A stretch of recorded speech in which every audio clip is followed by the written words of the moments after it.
Hi, I'm Kelsey, and this is Jared. And over a year ago now, we went to Toji Temple. This was the same day we went to Fushimi Inari and returned the bicycles. That was all before 9 a.m., so we went and got coffee at a place near J Cycle. This was our last day in the Machia that we were renting, so we went and relaxed there for a little while, and I tried out the paint that I got from Kyoto a few days before. It was really shiny. Then we walked, because we didn't have the bikes anymore, to a ramen restaurant nearby where we got the most delicious ramen and gyoza. And Jared tried to order more noodles for his ramen, but he got a whole second bowl of ramen and he had regrets. On the way home, we saw this tree that had two different colored flowers on the same branch. I thought it was so cool. We don't know what this plant is, so if you know, please let me know. The architecture of Kyoto makes it so that they don't have big backyards and thus have a lot of container gardens. I took pictures of container gardens this afternoon on our walk back. They were all so beautiful. They're so inspiring. Big dreams, small spaces, and all that. We got this lemon lime yogurt soda out of a vending machine. Jared liked it. I'm not sure that I liked it. But after a bit more hanging out at the Machia, we went off to Toji Temple.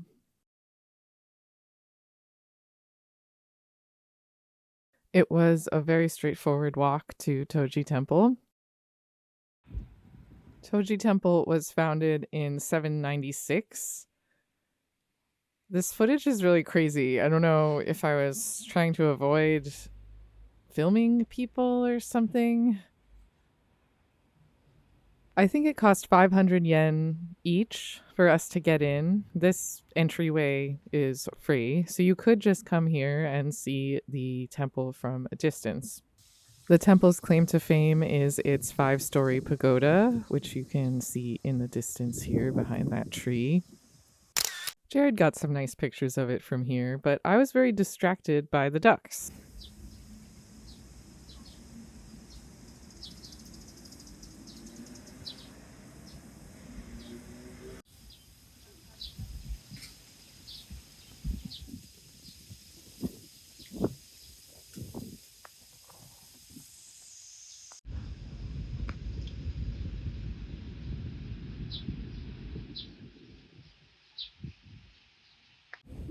Eventually, I left the ducks and we bought tickets to go inside of the gardens. Toji Temple was absolutely gorgeous with all of these amazing gardens.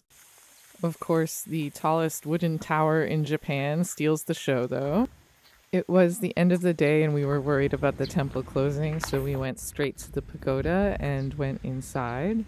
We weren't allowed to film inside, but it was covered in extensive decoration. That's all preserved from when it was rebuilt during the Edo period in 1643.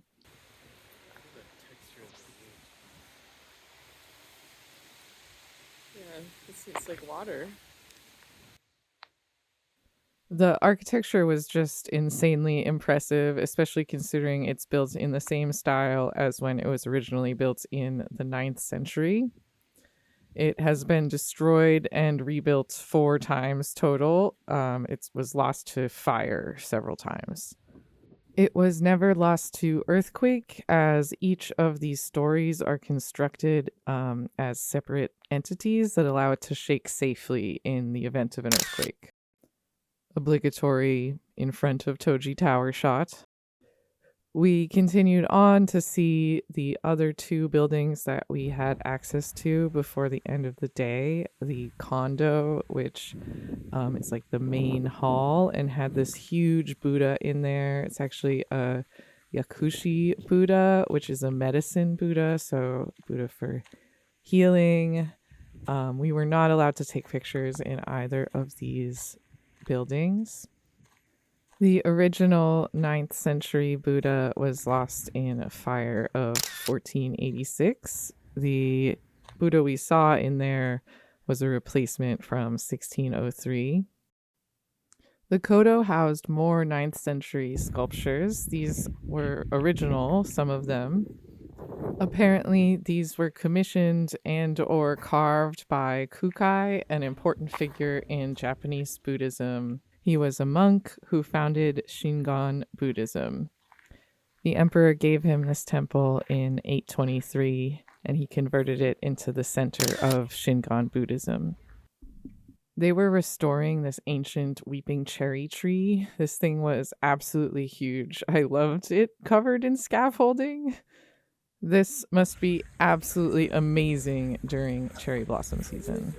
I got a stamp in my scrapbook before we left. On the way out, we saw this crane in the moat of Toji Temple. Jared got what he considers to be the best photograph that he took on the trip. I'm not sure if it was this one with the crane at the bottom or this one with slightly different framing. What do you think? Jared, you let us know in the comments.